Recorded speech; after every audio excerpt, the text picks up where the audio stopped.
Here in the studio, Afshin Molavi is a senior fellow at the Foreign Policy Institute at Johns Hopkins School of Advanced International Studies.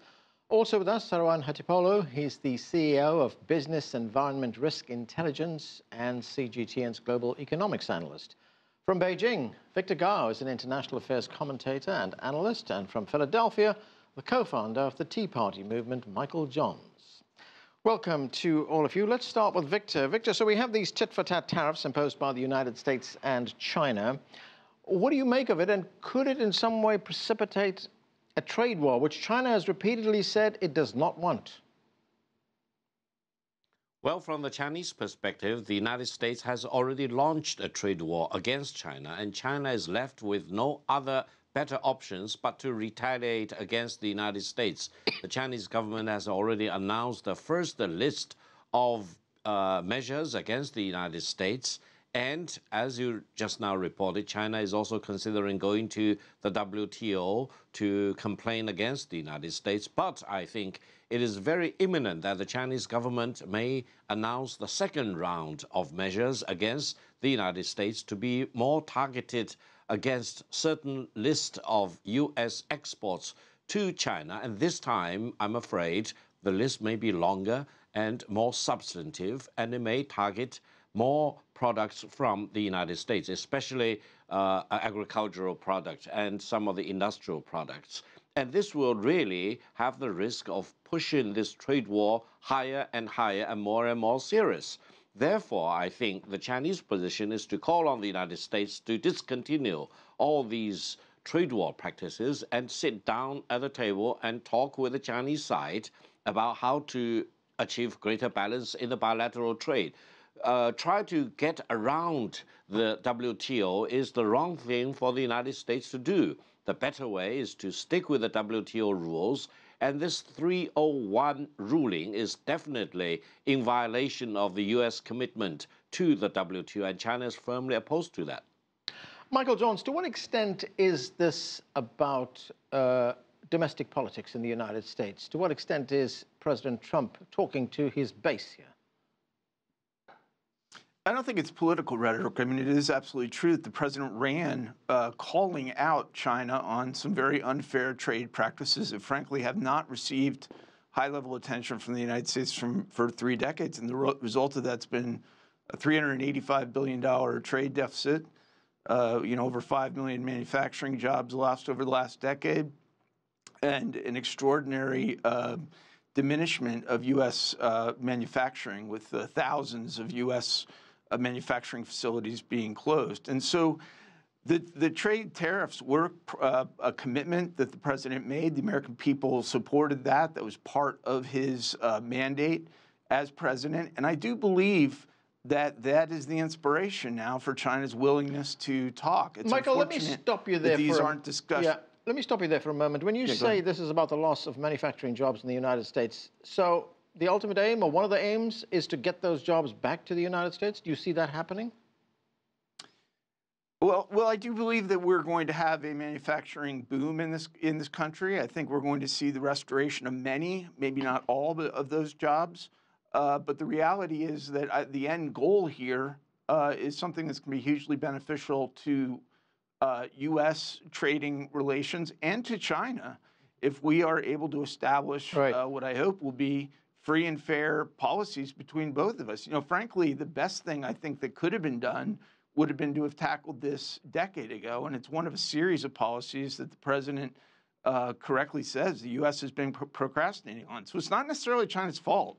It is, though there have been issues like the intellectual property theft and some cyber attacks and, other security issues that are of concern, this is also a product of Washington's apparent unwillingness or inability to get their arms around an issue that's been snowballing now for, quite a long time. Saruhan, if we look at the tariffs over the last few days, what impact are these tariffs going to have on A, the U.S. and Chinese economies, and B, on consumers in these two countries? Well, it all depends on what the tariffs are, actually. We don't know what's going on. There have been threats of what's going to happen, but we haven't really got a final list here. But if things are moving along this direction, Anand, I can tell you that American consumers are going to lose. and they're going to lose big time. Not only that, we mentioned that this was maybe not about politics, but I think we should agree that it's about politics too. There's midterm elections coming up here, and President Trump is playing to his base. But one of the groups that form his base is the agriculture industry. Now, if China starts hitting the soybeans and sorghums, the agricultural industry is going to turn against the president. So the policies that the Trump administration is introducing here are dangerous not only for the global economy, not only for domestic economy, but also his political survival. Afshin, if we continue talking about politics here, there was a recent poll done by CNN. It showed that Trump's approval ratings are up 42%. But it's a bit more complex than that. 48% of those polled approve of his economic policies, but only 38% approve of his trade policies. That's very interesting. You know, in fact, Anand, in polls, Americans are actually more pro-trade than we give them credit for. I mean, we've seen that throughout polling over the past couple of years. And I think that, you know, they understand that, look, you know, trade is a complicated and you know, sometimes very messy picture, but it can't simply be reduced to trade deficits. You know, and where you stand on these tariffs really depends on where you sit. You know, as was noted, you know, if you are a hog farmer in Iowa, you're a little bit afraid today because, you know, something like 10% of pork exports go to China. If you are sitting in the corporate headquarters of Boeing or sitting in the corporate headquarters of Apple, you are also a little bit afraid today that this trade spat could get out of hand because Apple generates 25% of its gross revenues from China. Boeing, the largest commercial market for aircraft going forward, is going to be China. So it really depends on where you sit. And let me just say this, there is a manufacturing boom going on in the United States, but it didn't come about because of tariffs or protection. It came about because of the most dynamic, innovative private sectors here in the United States, and engineers figured out how to get oil from rocks. And there's a fracking and energy revolution taking place in the United States, had nothing to do with tariffs. Okay, Michael, do you want to respond to that? You know, as Afshin just pointed out, there would be people, farmers sitting in the Midwest, people sitting in the boardroom at places like Apple, who would be looking at this with deep concern. How do you assuage those fears? I think the perception in the administration, which is accurate, is that, you know, the Chinese economy has essentially been built on exports to the U.S. It's very difficult to even envision a scenario under which the Chinese economy continues to grow at any substantial rate without, you know, unimpeded access to the U.S. marketplace. So this is a hugely unfortunate development in the sense that there's always reciprocity involved. But I do believe these talks that are ongoing right now are hopefully going to be constructive. And what's going to come out of it is a resolution that actually allows the U.S. to begin to expand its trade relations with China and to resolve all of these lingering concerns that have really become not just national issues, they become, you know, issues all the way down to grassroots you know, individuals across the country that are acutely aware that there has been an unfair trade relationship with China now for decades. All right, Victor, we are still waiting to see what happens, but there is tough talk coming out of the United States. Let's listen to what the United States Treasury Secretary, Steve Mnuchin, said recently. As President Trump said, we're not afraid of a trade war, but that's not our objective. And I've had very productive conversations with the Vice Premier, and I think we're working on a pathway to see if we can reach an agreement as to what fair trade is for them to open up their markets, reduce their tariffs, stop forced technology transfer. These are all the things we want to do. But in a negotiation, you have to be prepared to take action, and that's what President Trump is doing. What do you make of that, Victor?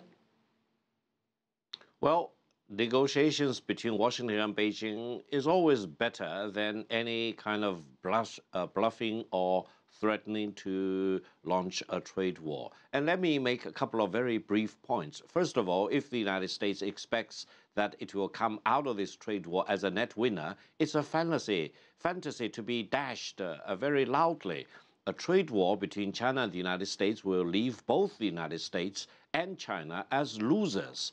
And both countries will not be able to walk away from the brink. And there is a risk that they both will fall into this brink, and both China and the United States will suffer huge damages. That's why China does not want to have a trade war with the United States. But China will stick to the gun if the United States does not treat China with respect and imposes such unilateral tariffs on the Chinese exports to the United States. Secondly, the United States should look at the great potential of the Chinese market. The 1.4 billion people, and the Chinese economy is about 5 times the size of India. Therefore, for the trade imbalance which does exist in China-US trade, the United States need to do its homework and come up with more goods to export to China and eventually to achieve greater balance in China-US trade. I think in China, among the Chinese people that I know of, there is tremendous amount of goodwill for the American people. There is tremendous amount of preference for the US-made products. And we have such a large market, so we need to treat each other with respect, deal with each other truly in a reciprocal business like manner, rather than showing disrespect and slapping the other side in the face, try to be the net winner, whereas the prospect is both countries will be losers when the trade war gets dirtier and dirtier. Saruhan, when we look at foreign investment here in the United States, recently President Trump blocked the takeover of a semiconductor company here in California. It was a Singapore-based company that was a hostile takeover, actually. Are we now going to see closer scrutiny of companies, foreign companies that want to invest in the United States? Absolutely, especially the Chinese companies. But this hasn't started this year, and this was going on starting from, I would say, a few months after President Trump took office. Now, there's some valid argument in that. The industries that have national significance and importance should be protected. We understand that. But just make a quick point on the export business that was mentioned earlier. China doesn't rely on exports anymore for its growth. It has shifted from manufacturing to a service economy. And the reliance on exports has declined. That's why we're seeing the yuan, for example, at its highest level, because they are not basing their economic fortunes on exports, but rather private consumption. Before we go on, we have some breaking news to tell you about. According to the Xinhua news agency, Chinese President Xi Jinping is meeting with the leader of the Democratic People's Republic of Korea, Kim Jong-un. They are understood to be discussing a wide range of issues. CGTN, of course, will bring you much more at the top of the hour in our newscast. That's the breaking news that's coming right now. Afshin, let's continue with what we were talking about, trade. And I mean, you look at China and you look at the United States, I'm wondering to what extent do their broad philosophies on trade differ? Because we have President Xi Jinping, who's championed globalization, open markets, dropping barriers, and we've had President Trump talk about America first. Yeah, it is ironic, isn't it, where you have, the Chinese leader becoming the champion of economic globalization. But look, if we go through history and we look at the rise of these, the Asian tigers, including China, there has been an element of state support, to the rise in China, element of state support in South Korea, state support in Japan. That's natural. But what happens is when these countries become big enough and they become large enough traders, free trade benefits them. Free trade has benefited the United States. All of this talk about how we're losing in free trade.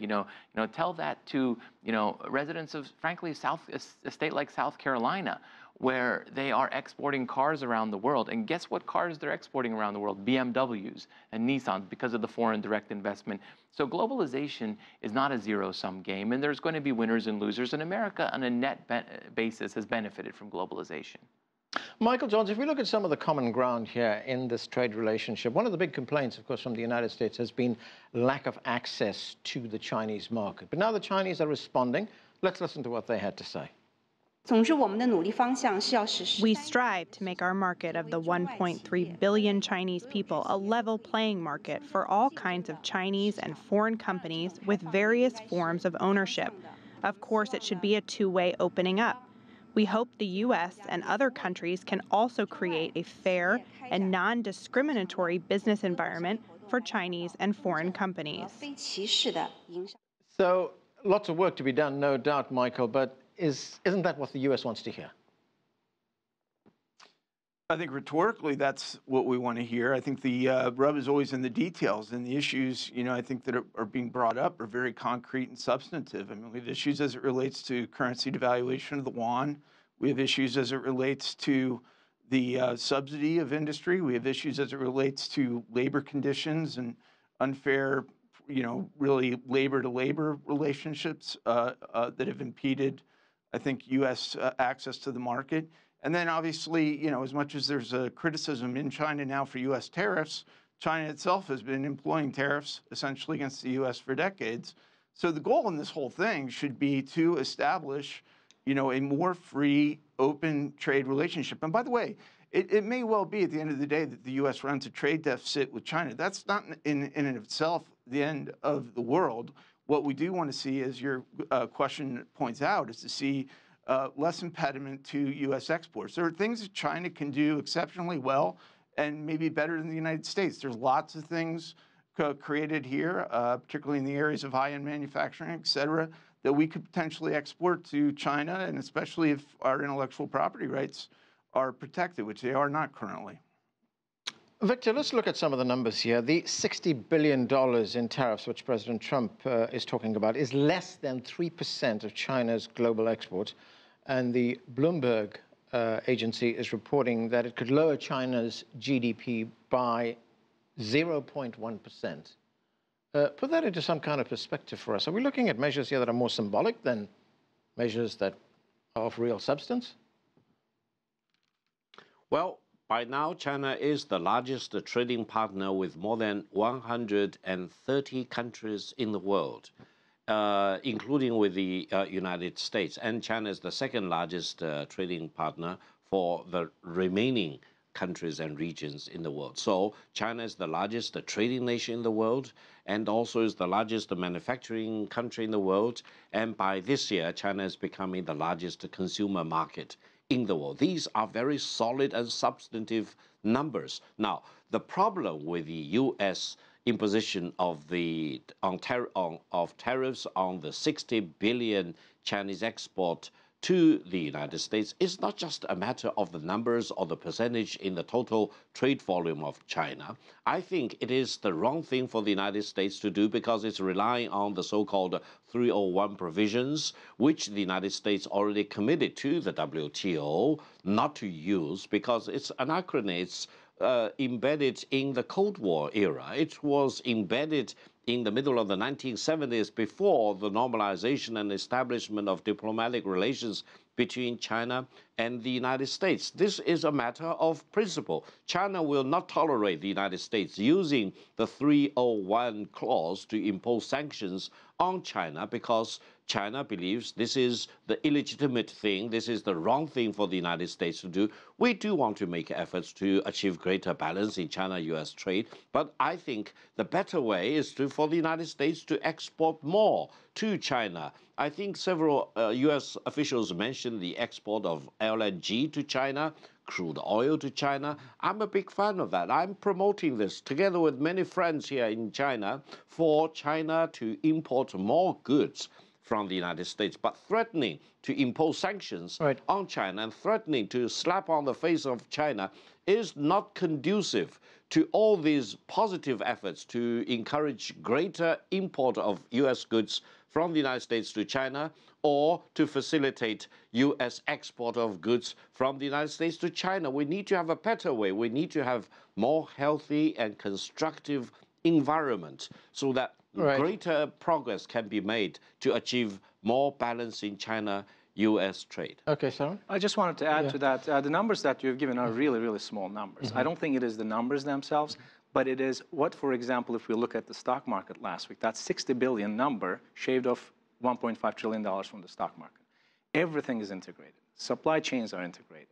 We are in a globalized world. That is not going to change. So when you apply tariffs on a specific country and a specific good, not only are you shooting yourself in the foot, but you're also shooting your allies. I just wanted to mention that with the last week what happened. Afshin, I've got 40 seconds. Outside of the trade relationship, the economic relationship, could China ratchet up the pressure, exert pressure on the United States diplomatically, perhaps lessen cooperation with the United States on the nuclear issue in the Korean Peninsula, perhaps court European nations more? You know, we could see that. We could see, I mean, particularly on North Korea. Look, President Donald Trump has said very clearly that he needs Beijing for any kind of North Korea deal. Beijing may not be in the mood to cooperate with Washington on a deal on North Korea after this trade spat. But again, I think it's still early days, and I think we could see some of this rolled back. The danger is if it escalates far beyond. Okay, that's where we have to leave it. Thanks to all of you for being with us. And before we go, a reminder again of that breaking news coming from China. According to the Xinhua news agency, Chinese President Xi Jinping met with the leader of the Democratic People's Republic of Korea, Kim Jong-un. They're understood to be discussing a wide range of issues. Of course, CGTN will have much more coming up at the top of the hour. That's all we have time for, but the conversation, of course, continues online. Chat with us about this or any other show on Twitter. That's The Heat. We're at CGTN America, or visit us on Facebook. That's at facebook.com/CGTN America. I'm Anand Naidu in Washington, D.C. Thanks for being with us.